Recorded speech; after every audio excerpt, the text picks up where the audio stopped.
Wake up, today's gonna be a good day. Wake up, today's gonna be a good day. Wake up, today's gonna be a good day. Section 1. You will hear a man inquiring about joining a wildlife conservation society. First, you have some time to look at questions 1 to 6.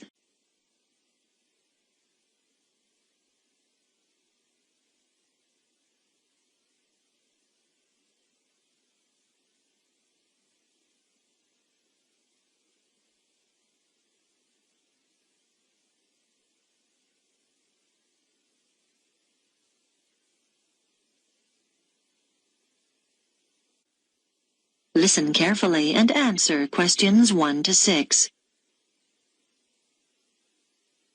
Wildlife Conservation Society. Good afternoon. Can I help you? Oh, hello. Yes, I'd like to join, please. Oh, yes, certainly. I'll just get some details from you. Could I have your name? Michael Jones. Right. And can I ask where you heard about us? Was it in an advert, or did a friend tell you, or... Neither, actually. It was a radio program. Then I just got your number phone book. Oh, right. Now I need some membership details. It's Michael Jones, and the address? 21 Beale Street. Okay.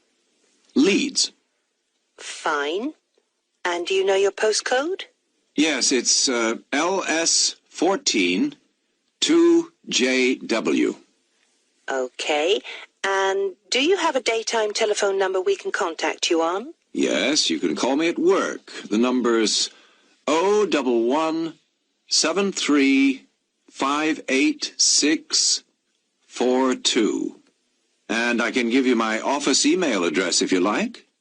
That'd probably be useful. Yes, please. It's mj@hennings.co.uk.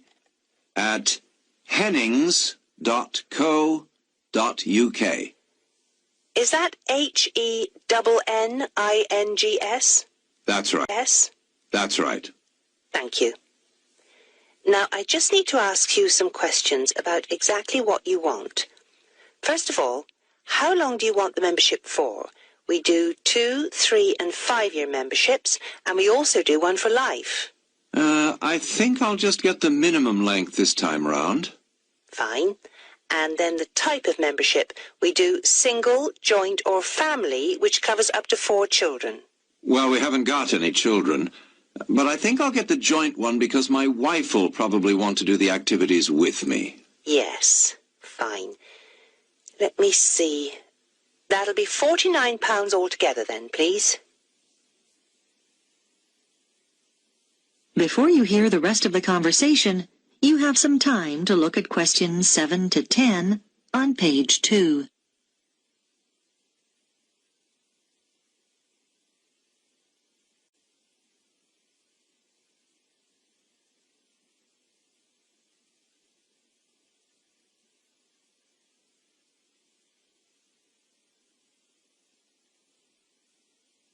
Now listen and answer questions 7 to 10.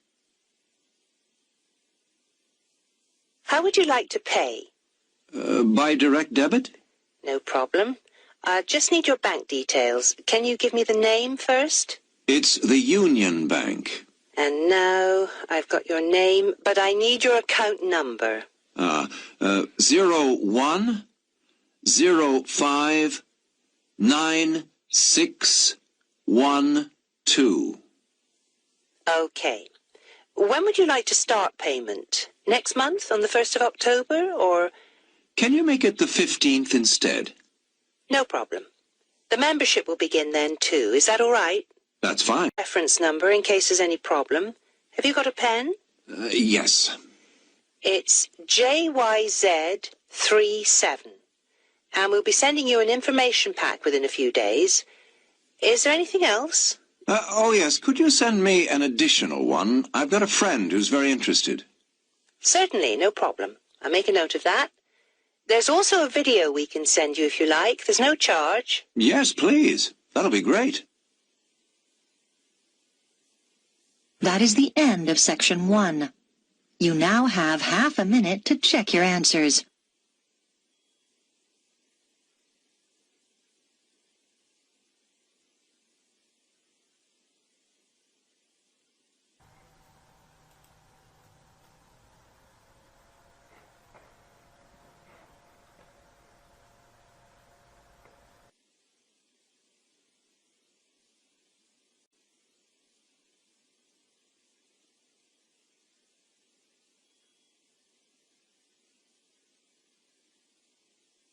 Now turn to Section 2 on page 3. Section 2. You will hear a woman talking on a radio program about a festival that is about to take place. First, you have some time to look at questions 11 to 18 on page 3.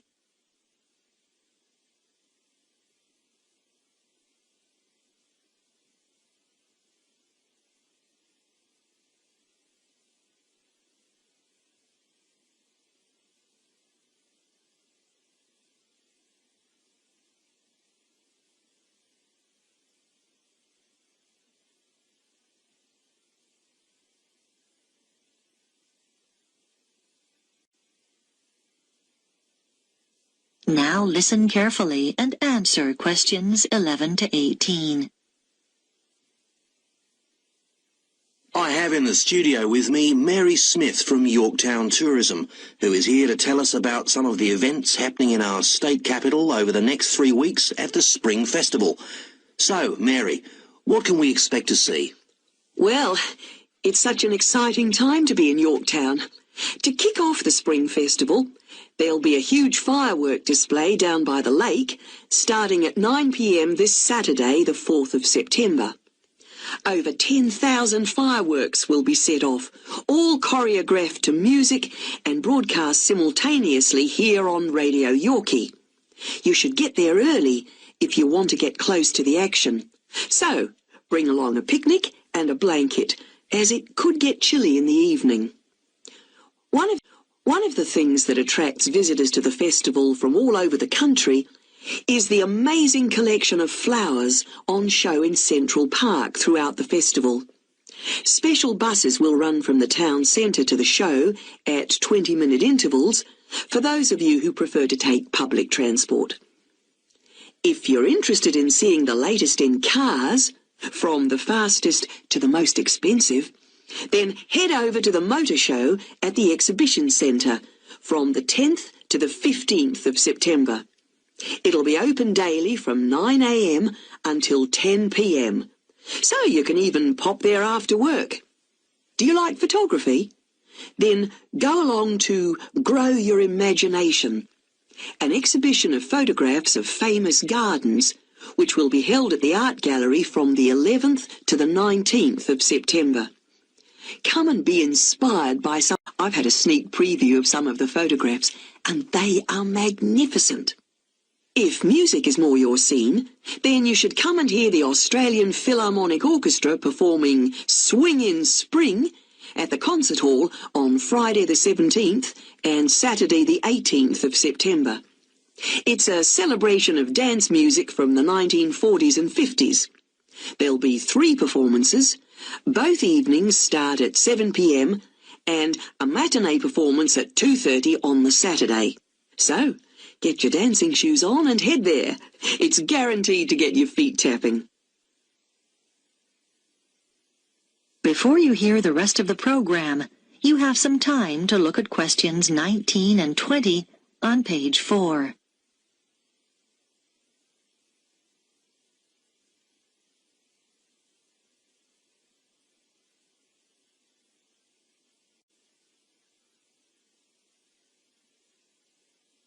Now listen and answer questions 19 and 20.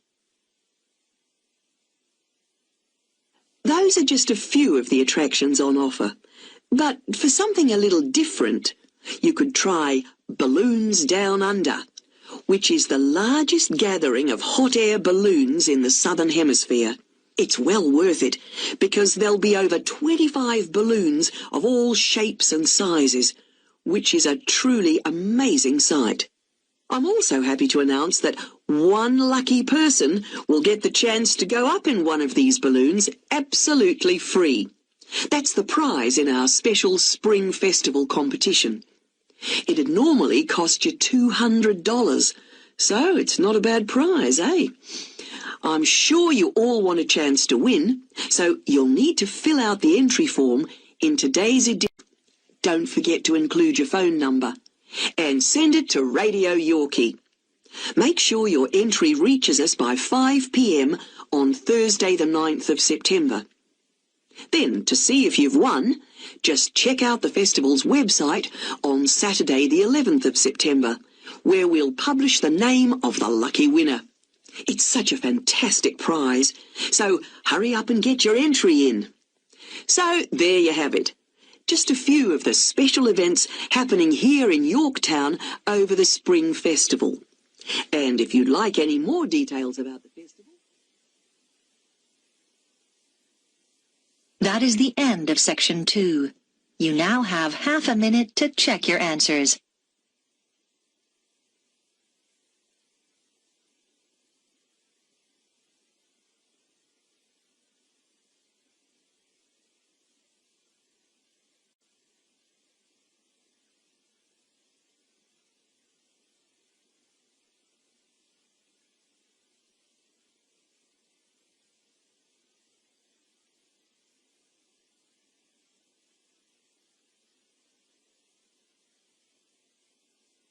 Now turn to Section 3 on page 5.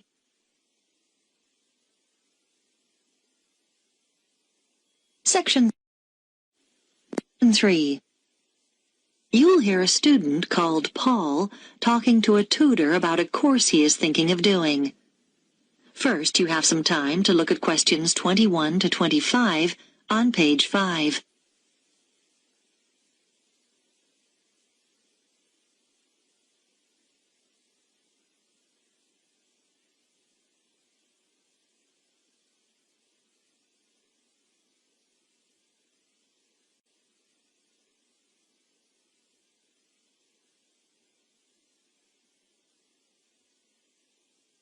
Now listen carefully and answer questions 21 to 25.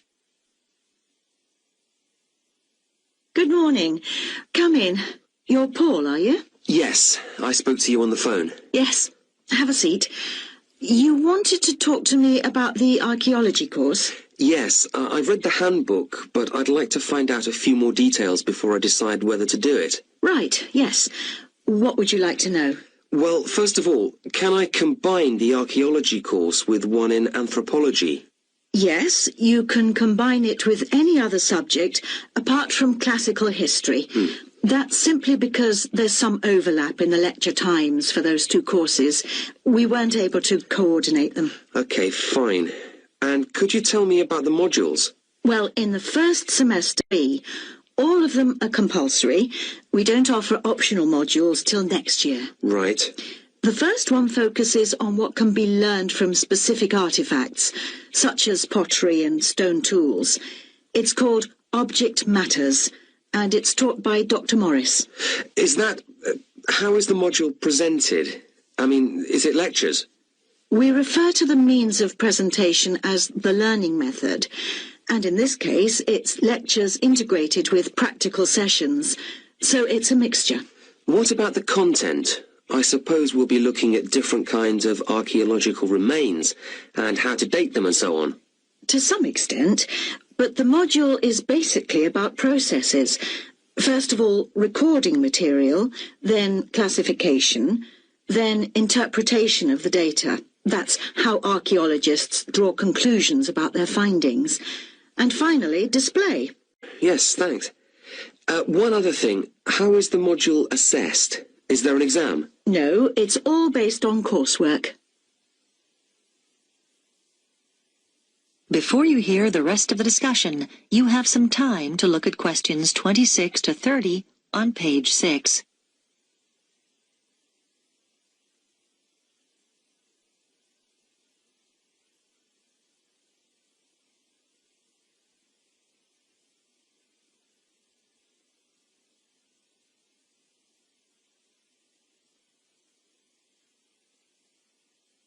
Now listen and answer questions 26 to 30. Okay. And the second module, that's the one called Towns and Cities, is taught by our department head, Professor Elliott. And as the name suggests, the modules about the origins of built environments and how they developed. That's mainly factual then, I suppose. It is really. and for that reason, the assessment's by examination. But you may be pleased to know it's an oral rather than a written exam, and... It sounds a bit scary. Oh, no, most of our students find they actually enjoy it, so don't worry too much. Okay. And then the title of the third module is Method and Science. And in that, Dr. Thompson will be introducing you to the standard techniques used in archaeological fieldwork and analysis. Things like excavating and dating. What about the learning method for this module? Are there any lectures, or is it all laboratory work? Oh, it's half lab work and half seminars. There aren't any lectures. Then, right at the end of the module, you'll take part in a site survey. The date for that is weekly, but I can't tell you the location yet. That'll be announced later. But I think you'll find it very useful. Yes, I know someone who went on that last... That is the end of Section 3. You now have half a minute to check your answers.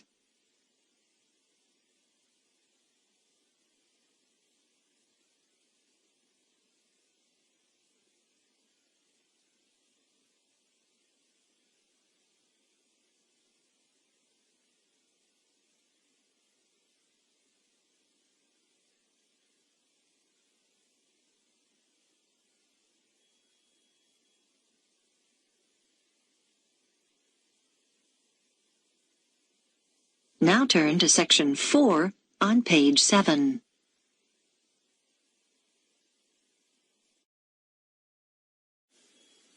Section 4.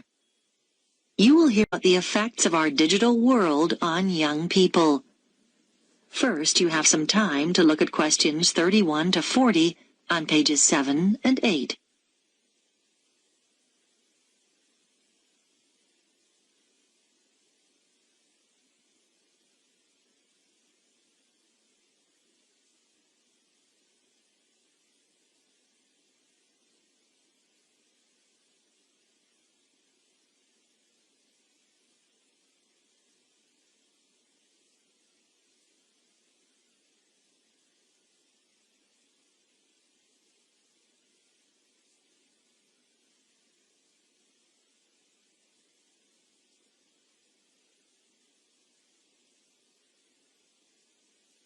Now listen carefully and answer questions 31 to 40.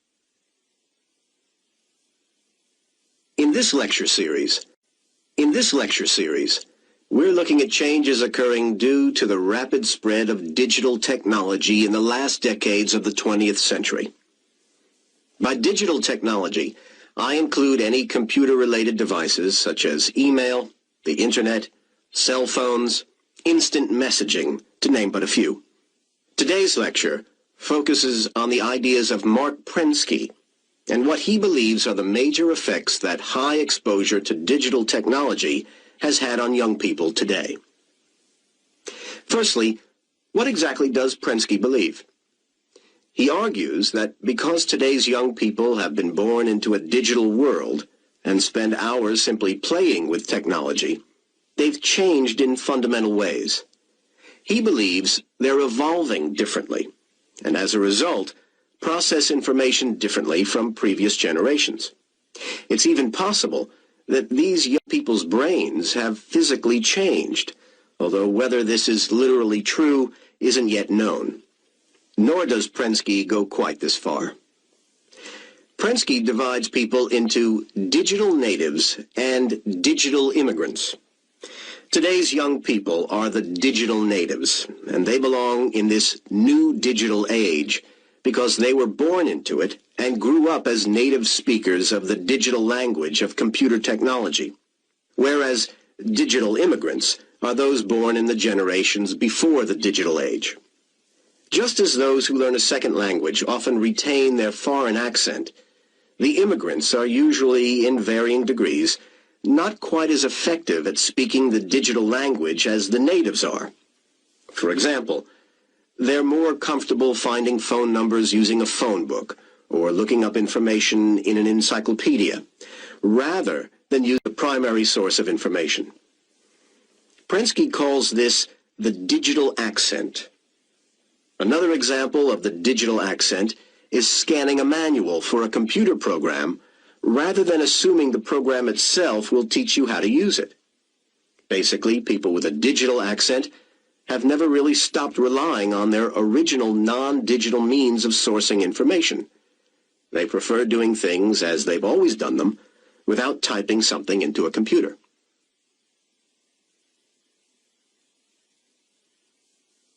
Prensky predicts that due to all this, changes are in store, mainly in the area of education. But what do other educators and theorists such as Thomas Allen, Samuel James, and Peter Vander believe? Samuel James, from Sydney University, agrees with Prensky's predictions. He believes that educators are no longer successful in the way they teach. However, not surprisingly, Prensky has been criticized by more traditional theorists, like Peter Vander and Thomas Allen. They disagree with many of Prensky's assertions. Vander argues that a typical classroom is more varied than Prensky believes, with students coming from a range of backgrounds. He maintains that a large percentage of these students are not necessarily proficient with technology, and not all students today fit the one stereotype. And Allen adds that even though most students today have easy access to technology, some just don't find the digital medium appealing. James disagrees, though. He believes that all today's students do share the same basic interest in and knowledge of digital technology. However, James believes our younger students can communicate with their digital immigrant and can still learn using methods which have proven to be successful in the past. James's theories are taken a step further by Allen, who recognizes that both digital immigrants and natives have to deal with vast amounts of information in today's electronic society. Allen maintains that while most young students are proficient in playing computer games and using the web in quite basic ways, they're not used to using the computer at advanced levels. For example, to conduct complex information searches, which are so necessary for university study today. Irrespective of Allen's research, James believes it's possible for computer games to play a major role in making classroom learning more stimulating, and he cites many instances where this would be possible today.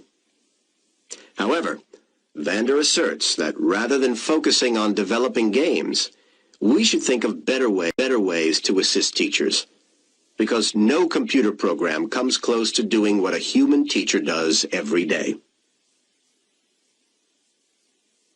That is the end of Section 4.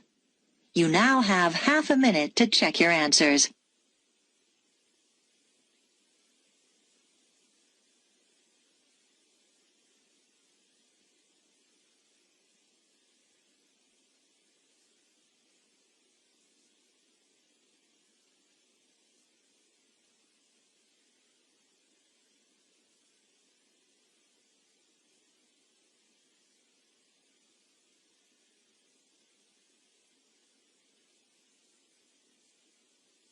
That is the end of the listening test. You now have 10 minutes to transfer your answers to the listening answer sheet.